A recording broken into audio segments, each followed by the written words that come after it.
Fête nationale 1965, en pleine Révolution tranquille. C'est à ce moment-là que le gouvernement Lesage dote le Québec de ce nouvel outil. La Caisse sera appelée à devenir un réservoir considérable de capitaux. Pour être plus précis, la Caisse aura deux vocations. D'un côté, gérer et faire fructifier les rentes des Québécois. C'est ce qui lui vaut son surnom de bas de laine. Ça a l'air d'être pas pire, ça, qu'est-ce qu'ils vont faire là? Vous êtes content de ça, vous? Oui. De l'autre, investir dans les différents secteurs de l'économie, l'immobilier, l'énergie, ce qui en fait le bras financier du gouvernement.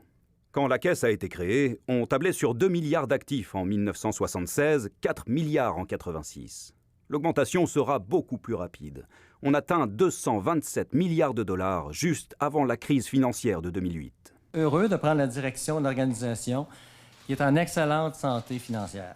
La présidence de Richard Gay sera marquée par la pire performance de l'histoire de la Caisse. 40 milliards partis dans les tourbillons de la crise financière et du papier commercial, un produit qui s'est avéré bien trop risqué.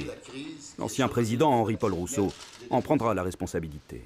En 2015, la Caisse se diversifie un peu plus en créant une filiale dédiée aux infrastructures. C'est cette division, CDPQ Infra, qui chapeaute notamment l'immense chantier du REM. Le projet de transport le plus important des 50 dernières années au Québec.